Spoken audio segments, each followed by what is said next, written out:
Chapter 4. The Renaissance Ideal. A Renaissance man excels in a wide range of subjects. He is also known as a universal man, a polymath, or more derisively, as a jack of all trades. In our modern, highly specialized world, the term jack of all trades typically implies master of none. But the traditional Renaissance man mastered one and often more subjects while being competent in many subjects. There is some modern controversy as to what it means to be a polymath, and thus, by association, what it means to be a Renaissance man. Several hundred years ago, when the terms first came into existence, the amount of human knowledge was still relatively minute, and thus a dedicated person could eventually master many different fields of knowledge. However, thanks to an immense number of researchers, the amount of available information today is equally immense. In fact, due to the explosive compound growth of the human population over the past couple centuries, there are now more scientists living today than the total number of scientists who have ever been born. It is hard to master even one narrowly scoped field of knowledge, let alone two or more. Some people therefore claim that it is impossible to be a true polymath anymore. In my opinion, the modern ideal of a polymath should therefore not be an absolute measure of mastery in all subjects. Instead, the objective should be to strive for competence in a range of important subjects. Don't worry about whether you can eventually become an expert. Rather, try to constantly improve on the subjects you already know and seek out useful things to learn. With a process-oriented attitude, you'll eventually master several subjects. Once a threshold is reached, the synergy between different subjects will help you create new solutions. Since all human knowledge is based on a limited number of mental models, the stronger and wider this foundation of models is, the easier it is to gain new knowledge. A similar principle holds for physical abilities, emotional maturity, social networks, economic power, technical understanding, and one's ability to integrate with the world. Perhaps now more than ever, there's a need for people who understand and are able to connect different interdisciplinary topics, lest we end up in a Tower of Babel situation where specialists and experts no longer understand each other. The ability to connect disparate fields or items in complex ways and reach new creative solutions creates paradigm shifts. It was the universal ideal that led to the discovery of the scientific method, the rediscovery of democracy, and the settling of a new continent, all of which created the world we see today.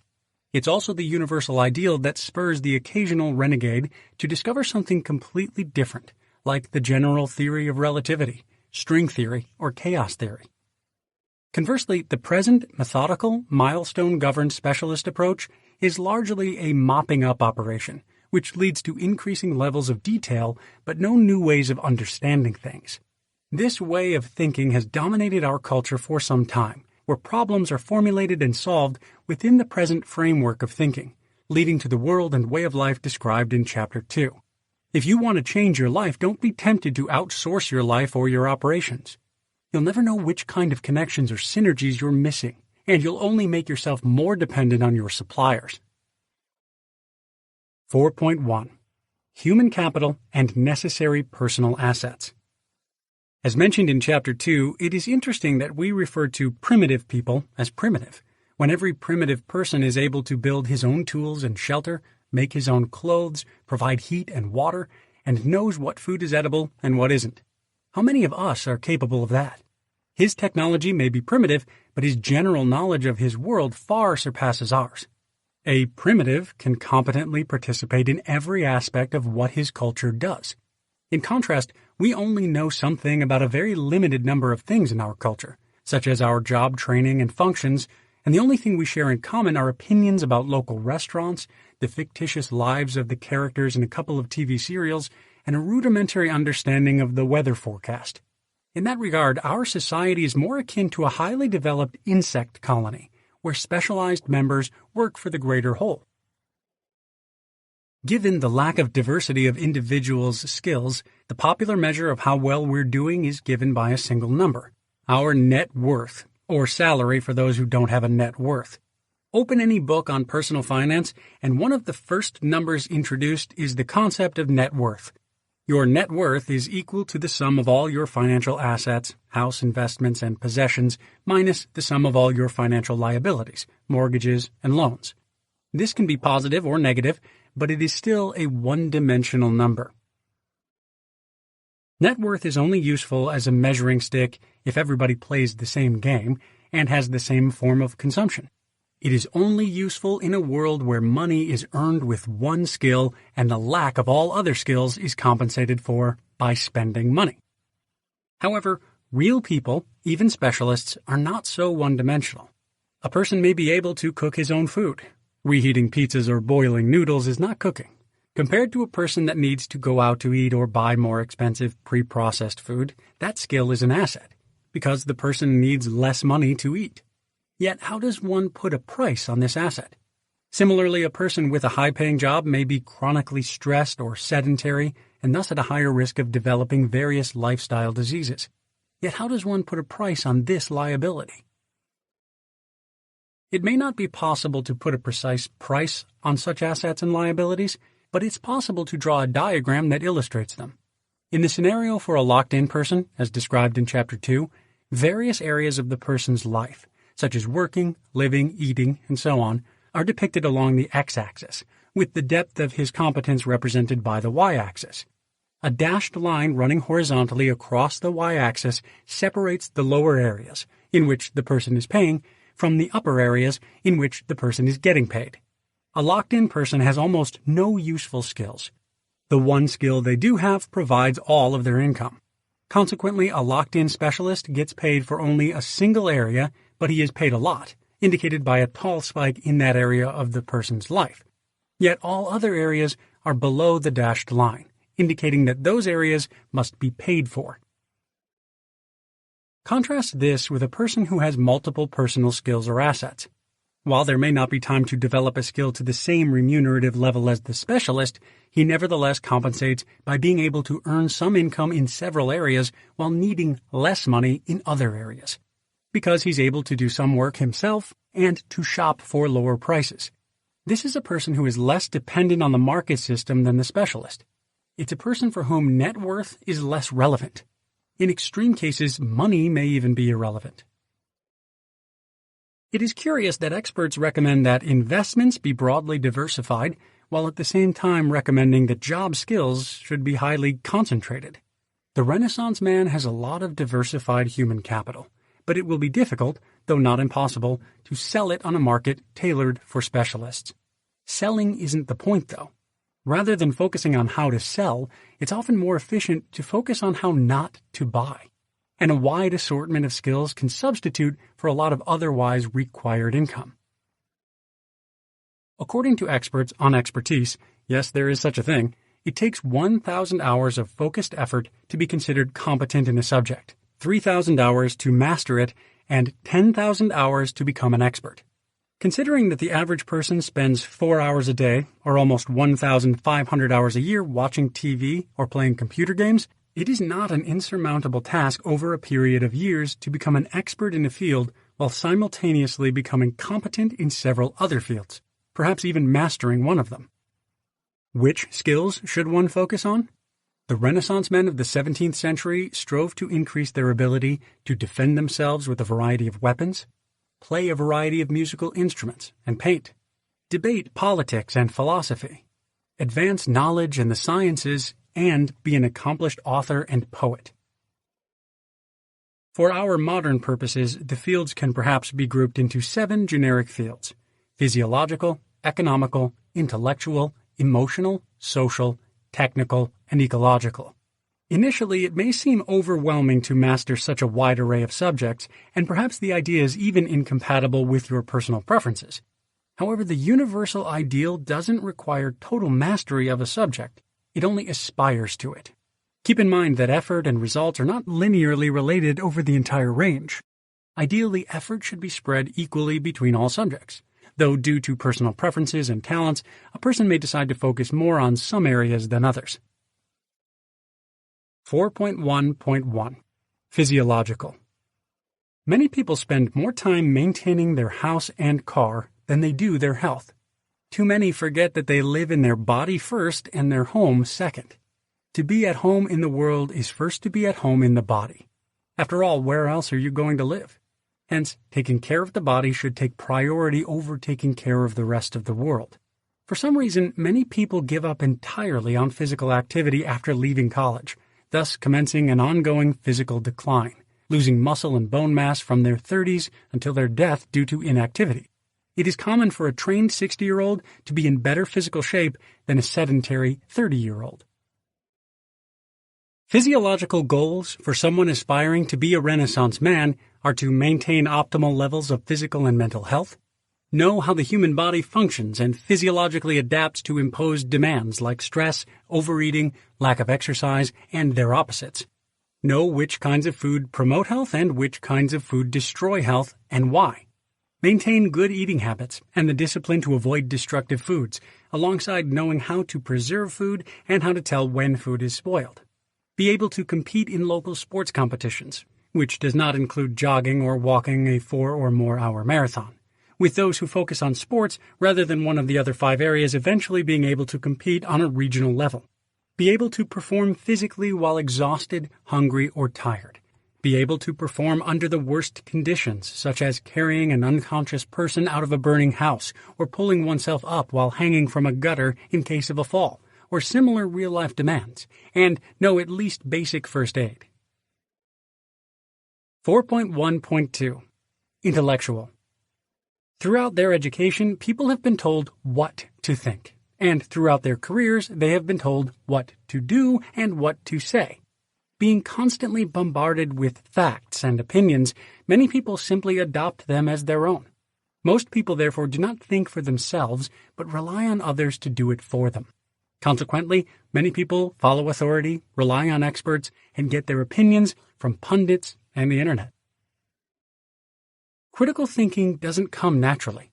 It is a discipline that can be learned, but unfortunately, schools don't seem to do a good job of teaching it. When critical thinking is taught, it's typically compartmentalized to the student's particular specialization.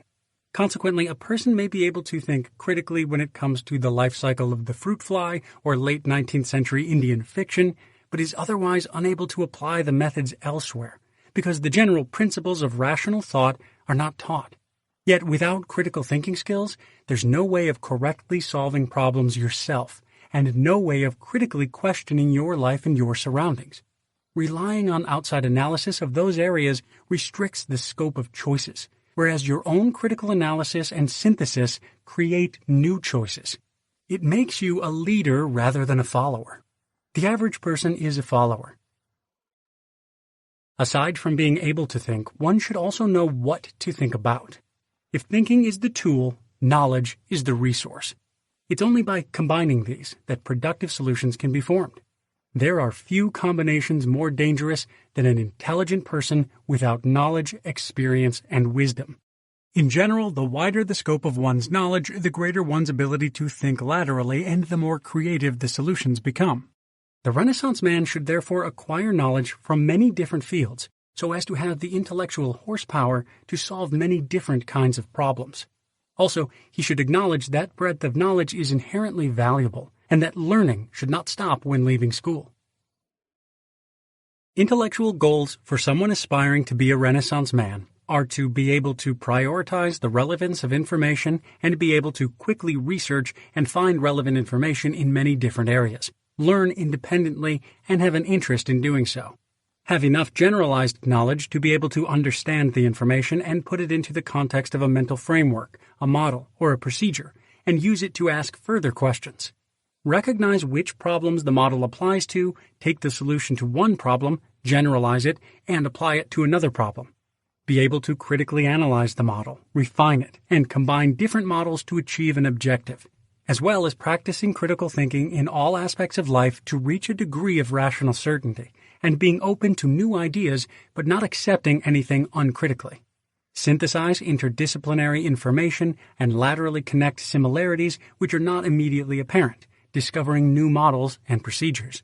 Evaluate different methods, models, and procedures while effectively ranking them for utility, and picking the best one while recognizing the pertinence of the other methods.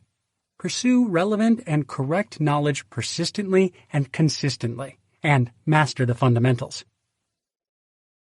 4.1.3 Economic. Economic skills are necessary to rationally evaluate and distribute resources, both personal and financial. Without economic skills, it is impossible to put a price on value. Value and price are not the same thing, and this results in inefficient and less than optimal choices. For instance, is it better to A. spend time learning a more effective method which will save time in the future, B. use the old, slow, but verified method, or C. go to work and pay an expert to fix the problem? Being aware of one's values, wants, and needs, and being able to prioritize one's efforts to achieve specific goals is the most efficient and least expensive way to live a good life. Prioritizing well requires planning and seeing the bigger picture to plan a strategy for achieving one's goals. Here, the big picture includes not only the world as it truly is, but also the world as it can become if specific choices are made, including the results that will not be obtained if the specific path is taken. Economic analysis reveals such issues. In addition, financial skills are important. In particular, they become increasingly important for anyone who accumulates more and more assets. It's strange how specialists gladly spend a great deal of time perfecting their skills to pursue a 5% raise, while at the same time there is a fatalistic tendency to accept whatever investment strategies are currently fashionable on Wall Street when it comes to generating passive income. When investments become fashionable, a result of emergent behavior of a system, by definition they no longer offer good returns even though they have historically when only used by a few people. Handing over responsibility for one's savings does not make sense, especially for anyone whose investment income is comparable to one's expenses or worse, one's job income, assuming that his income is greater than his expenses. Such a person is not just an employee but an asset manager as well. This person would pay a steep price, typically 1 to 2% of his assets per year, by outsourcing this to professionals without at least understanding the basics of money management himself. In fact, outsourcing is a financial decision that should not be made blindly. Economic goals for someone aspiring to be a Renaissance man are to understand the difference between price and value. Value is psychological, price is determined by the market. Learn to consider more than the immediate consequences of a choice, also considering the future consequences. For example, opportunity cost and the time value of money, and learning to see the unseen. Learn to consider more than the consequences of a choice for just one group of people, but for all others as well. Realize that economic agents all represent special interests that typically interpret the situation according to their own interests or political views. Understand the difference between assets and liabilities, as well as understanding leverage and cash flows. In particular, learn what is an investment, an income-generating asset, and what is not an investment, items for personal use. Know the law of supply and demand, the difference between savings and investments, and the difference between present and future value. Understand how the stock, bond, and real estate markets work, both in theory and practice. Be able to do your own tax return, make a budget, and balance a checkbook.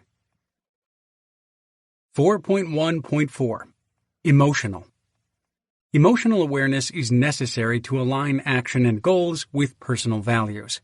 Such authenticity is important to ensure long-term happiness, despite our culture making a virtue out of professionalism, in which, for example, a pacifist works in the weapons industry, or an environmentalist works for a company that sells bottled water.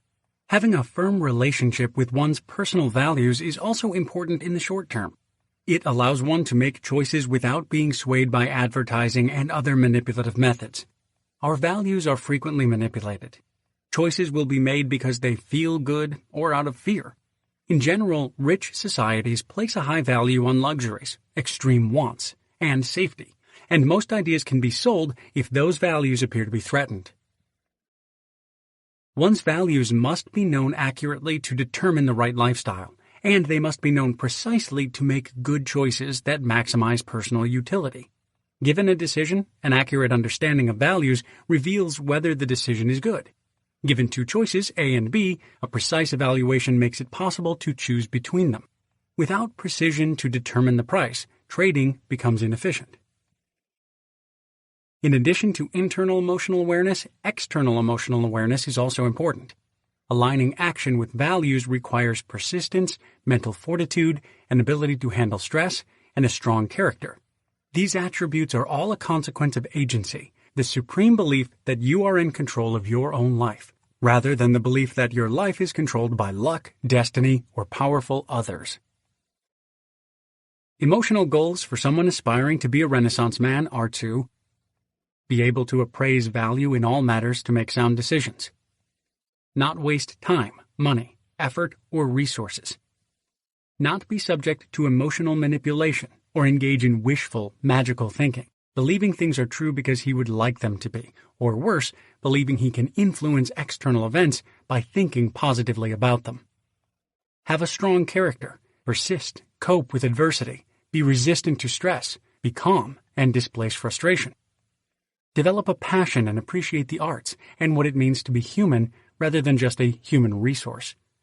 Be empathetic and understand that people and situations are complex. Make social connections and increase the value of interpersonal relationships. Be able to patiently await a better solution and be willing to compromise and accept something that is close but not exactly your ideal.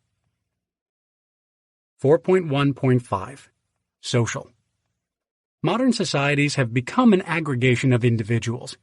The complex structures that hold people together have been delegated to the marketplace. Instead of having a network and knowing who can fix a problem, we just pick up the phone book, call someone, and pay them to fix the problem. Unlike in the rest of the world, we have no social capital, only financial capital.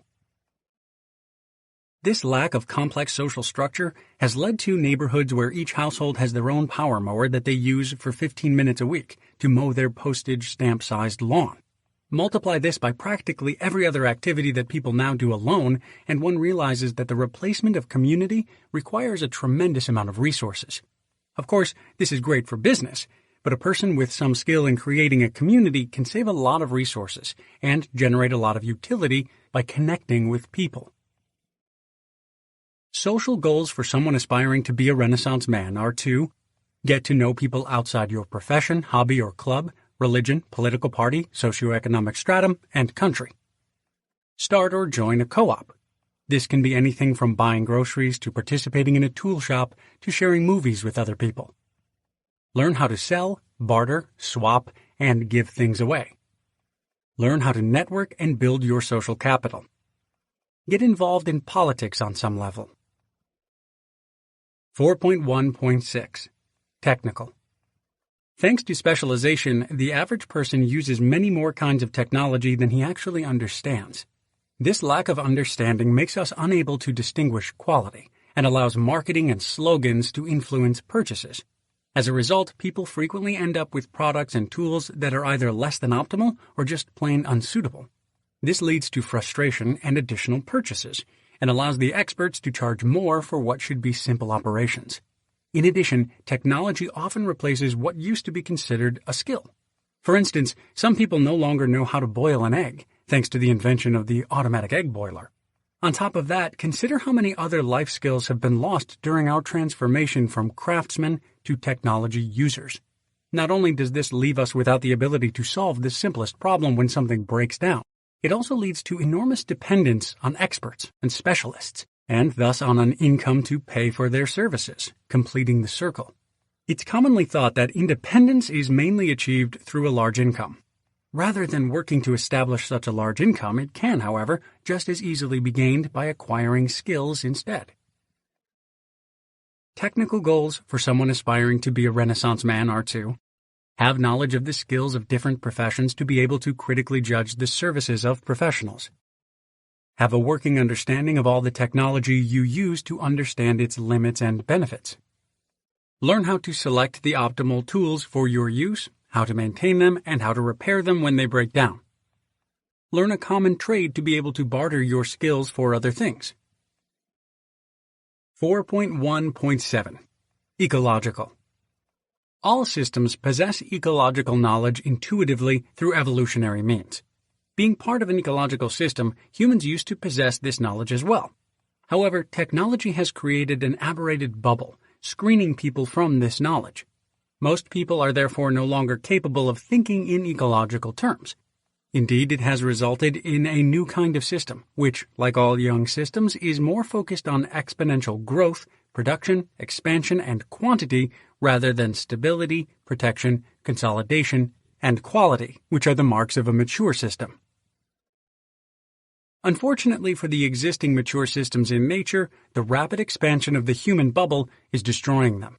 Unfortunately for us, we can't exist without them any more than a living person can exist without oxygen or a body can exist without a head. In this sense, it is actually a conceptual error to define the environment as the rest of the biosphere save humans and think of ourselves as apart from it, since we can't exist without it. Aside from the continued existence of humanity, ecological understanding includes many principles about the organization of complex systems, which are very useful for living as a Renaissance man. Ecological goals for someone aspiring to be a Renaissance man are to know the names of 5 grasses, 5 birds, 5 trees, and so on, local to your area, and be able to recognize them. Know which food is in season and how much oil, water, and fertilizer it takes to grow or raise the food, out of season and location, and how it is sensitive to Liebig's law of the minimum.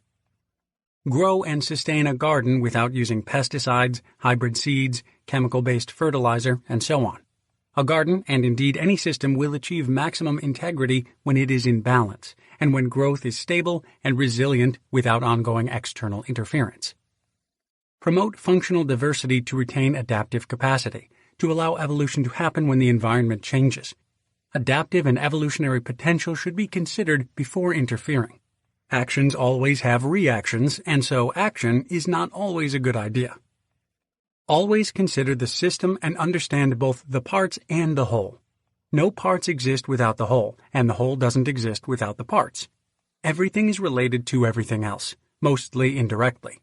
Thus, changing one part will change the whole. Recognize multiple bottom lines, flows, and balances in terms of primary, secondary, and tertiary consumers, producers, and decomposers. Use the maximum power principle, which states that systems strive to maximize the rate of useful work, that is, to not waste energy to its environment. Understand the concept of characteristic scales in terms of change and the effect of limits on competition and cooperation. Understand the difference between positive feedbacks and negative feedbacks, both are needed, and how linking feedbacks lead to cycles, runaways, or overshoots. Study the structure and principles of different systems to build a collection of models in order to understand other systems. 4.2. The Renaissance Education. The most important purpose of education isn't getting a degree, nor is it memorizing a collection of facts in order to win on quiz shows. Education is supposed to transform and build the character, mind, and body of the students. The point of an education is to learn a systematic way of improving those aspects, exercising, researching, and figuring out things to build a foundation for continued learning for the rest of one's life, so that one may live his life to the fullest extent possible. Learning must become a habit that is applied to all aspects of life before it can be said that a person is truly an educated person. This means that learning never stops.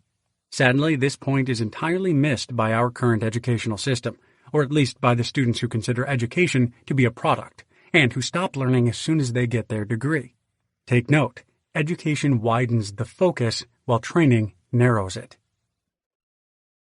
Training teaches skills and methods. Aside from training in research, and perhaps one vocation, learning more skills in depth isn't important if the methods are restricted to one field. Besides, in a book like this, it's impossible to cover all the skills named in the previous section in detail. This would be training, and it's almost guaranteed that specific methods are going to be incompatible with the needs of specific listeners, given all our individual circumstances. In addition, training creates contentment and a tendency not to seek answers outside traditional procedures. This is detrimental to you if you need to think for yourself, but a benefit to you if you need others to think for you. Education never provides simple answers. Fundamental principles, concepts, or structures are more important than technique, because it is only possible to understand structures in the world if one has formed a corresponding structure in the mind. The more structures the mind has to draw on, the quicker it is at gaining an understanding of other subjects, as well as synthesizing new information, as the neural patterns in the brain are already in place. For instance, in the sciences, a young, technically adept person will be able to quickly crunch numbers and manipulate equations, while perhaps not quite understanding the underlying concepts of his chosen specialization. whereas a more experienced person will quickly understand the underlying concepts of even unfamiliar subject areas. In physics and mathematics, such experienced people are said to have physical intuition or mathematical maturity, respectively. Sadly, many educations focus more on technical details because they are more easily testable. Even without the need for testing, many authors and educators, including myself, are guilty of obscuring the fundamentals by giving equal time to all pieces of information. Automatically grasping what is important only comes with experience. Now, there are many ways of measuring experience, the most popular being tenure. However, working in the same place for 5 years does not imply 5 years of experience. If you've been doing exactly the same thing day in and day out for 5 years, and it only took a day to learn, you have 1 day's experience 5 years over. Take note. People remember most of what they do, some of what they say, but little of what they see or hear. It's therefore important to do things. You must experiment systematically to understand the underlying fundamental principle. In cooking, try to leave ingredients out or substitute in new ones to see what happens. In sports, practice unmastered techniques actively and put them together with other techniques. In finance, try investing in different things. Don't be afraid to try new things. Education also requires being open-minded. After learning a complicated subject, see if you can explain it to your mother, presuming she isn't already an expert, or use it in an otherwise unrelated field. Only after doing that do you own the knowledge. 4.3. Gauging mastery. There are several ways of measuring expertise and mastery. One common method is using tenure, for which there is a whole classification scheme that reflects relative competence fairly accurately. 0 hours is a novice with knowledge or skills that any reasonably intelligent layman possess. 300 hours is an apprentice who has some skills but can't be trusted to do independent work. 1,000 hours is a journeyman, a competent technician capable of independent, routine tasks. 3,000 hours is a master, a proficient mechanic capable of almost any task. 10,000 hours is an expert who has superior proficiency and is capable of original work. 30,000 hours is a genius who has legendary proficiency and is capable of extraordinarily original work. These terms, which, except for the top level, have been borrowed from the professional trades, are known in the educational system as high school, associates, bachelor's, master's, and PhD degrees. Genius is beyond what can be obtained educationally. Note that the levels are close to being logarithmically spaced, suggesting that they are governed by a scaling power law. In other words, competence is judged by the rarity of the willingness and ability to put in the effort.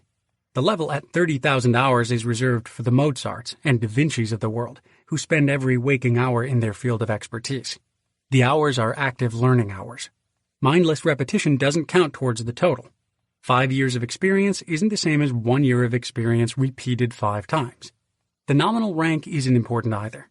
We all know people whose work is better than their title suggests and vice versa.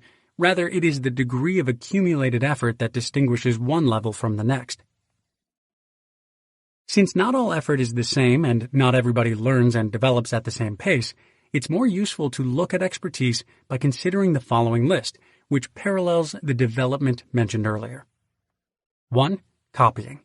2. Comparing. 3. Compiling. 4. Computing. 5. Coordinating. 6. Creating. In the first stage, a person is unthinkingly copying what he sees in his surroundings. A person at this stage is entirely at the mercy of his surroundings. For those learning the skills of personal finance, good role models instill good financial behavior, whereas bad role models instill bad financial behavior. Many people live all their lives at this stage. This is the novice level. In the second stage, the person becomes aware that there's more than one way of behaving, possibly by copying other people who behave differently.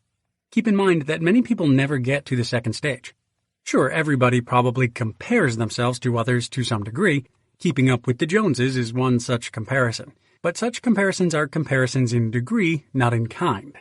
Sometimes, however, a person might realize that there's another way to do things, such as living without debt or taking cold showers, and that this other way is preferable and actually achievable. Often, though, the other way is simply dismissed as being impossible.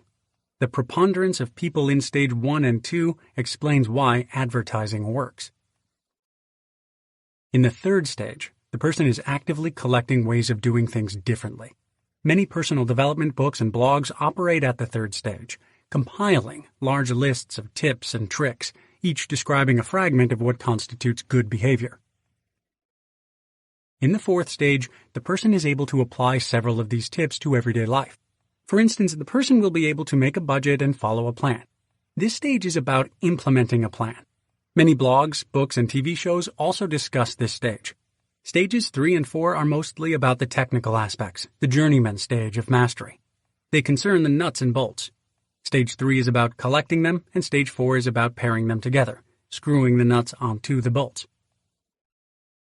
In the fifth stage, the person will be able to coordinate and refine different tips to achieve specific objectives. There are relatively few discussing this problem, which falls under general lifestyle design. These lifestyles share the commonality of being built out of existing ways of doing things. This is the master stage. Here, the whole lifestyle becomes one big tip. In the sixth stage, a person will be able to synthesize and create entirely new ways of doing things from seemingly unrelated concepts in a lateral fashion. The important becomes unimportant, and vice versa. Usually this is manifested in a return to the fundamentals, which, surprise, surprise, turn out to be of fundamental importance. Things become holistically and efficiently integrated with no superfluous expense of energy or money, and tactical side effects are either eliminated or made beneficial. This is the expert stage. At this point, the expert could be seen as copying other experts, but the expert is not copying what the others are doing, but rather what they are. 4.4. Decoupling and increasing complexity. Complexity provides an advantage over simplicity because of its greater functionality. To wit, more is possible using a set of tools compared to a single tool.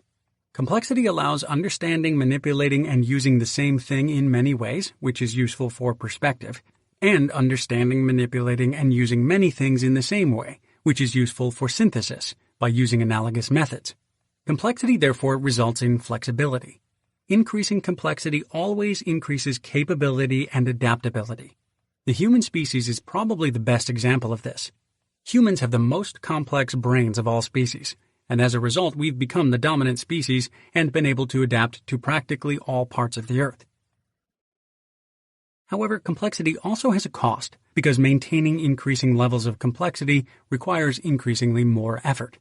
For instance, the human brain uses an enormous amount of energy relative to the size of the body it controls compared to other mammals. This implies that there is an optimal point of functionality, where the efficiency, that is the ratio of functionality to maintenance and storage cost, peaks. The purpose of education, living, interacting, and growing as a person, should be to increase complexity. That is, to progress through the stages from copying to creating.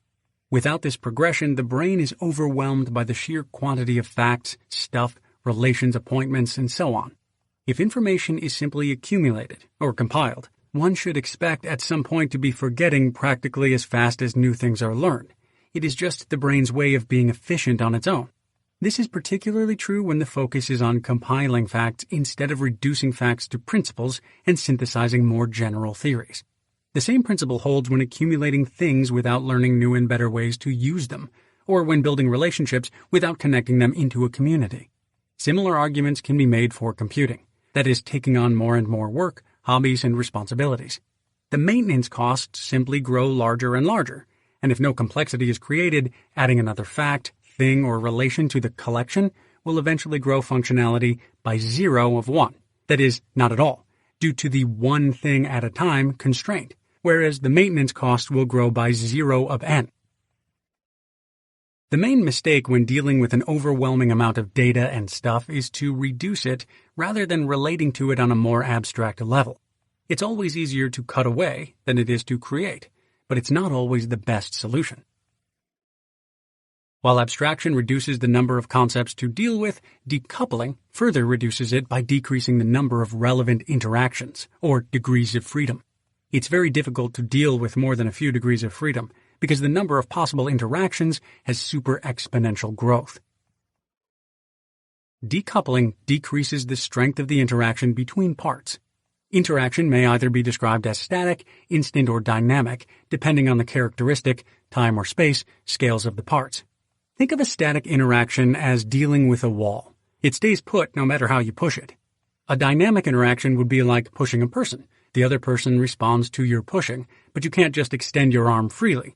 An instant interaction would be like holding a ball in your hand. If the hand moves, the ball moves. It's more difficult to come up with a good analogy for space, but having a large room with plenty of storage to spare would correspond to the static situation. You could put your thing down anywhere in the room. Having a place for everything and each thing in its place corresponds to the instant situation, while the dynamic situation would be a room that's almost full and where one would have to rearrange things to fit things in. Other dimensions, such as financial, physiological, intellectual, and emotional, are also relevant and obey the same guidelines. In general, interactions are easiest to deal with if they're not dynamic. For example, the hurry up and wait approach in many complex organizations is the attempt by one agent, like your boss, to make the output of other agents, like you, appear static in his world, as he consequently deals with a world of static problems. This is the optimal solution for your boss, as you can't be expected to solve problems instantly. And dynamic interaction would require far more interaction and planning from the management side. Conversely, making this coupling dynamic, thus increasing the degree of freedom to fail, is frequently a source of profit, since hurry up and wait is an inefficient strategy when agents are only capable or allowed to do one thing, because a complex system has not been developed. From this, it immediately becomes clear why hurry up and wait management strategies tend to dominate complex organizations, whereas smaller organizations are more dynamic. This coupling problem often comes up with workload management. For a creative person, workload management with external constraints is especially stressful. A manager executing simple procedures may more easily divide his day into 15-minute slots and do different things in each slot. A creative person, and even a craftsman, can't do so, as both need time to retool. For the creative person, the retooling happens subconsciously, and when the retooling is complete, inspiration suddenly strikes. This means that it's perfectly possible to switch between things, even rapidly, according to where the inspiration strikes. For instance, at any one time, I have 4 to 6 simultaneous projects going. If I restricted myself to just one project for the sake of simplicity, or tried to switch projects on a prearranged schedule dictated by time management, there would be a lot of downtime where my subconscious was processing a problem while I would be sitting around doing nothing and being underutilized. Hence, not allowing yourself to do anything but focus on one specific task will actually not increase productivity for creative work. It will only increase productivity for assembly line work, or the management thereof. If the dynamic dependence between parts is reduced or eliminated, failure does not require a dynamic fix. One can either fix it instantly or simply leave it be and declare the part dead. The lack of cascading interactions increases resilience. It should be clear that the more diverse and independent the parts of the system are, and the more complex the system itself is, the greater its survival rate. Conversely, a simple, specialized system with interdependent parts, like a career professional, is likely to break as soon as circumstances change. The dynamic response of a single part can further be reduced by introducing reserve capacity, a buffer, which ensures the ability to maintain a dynamic response over a greater range of circumstances. Closely related is the increase of peak effort, as it makes what was previously extreme normal. In some cases, maintaining this reserve has a maintenance cost, but in many cases it does not.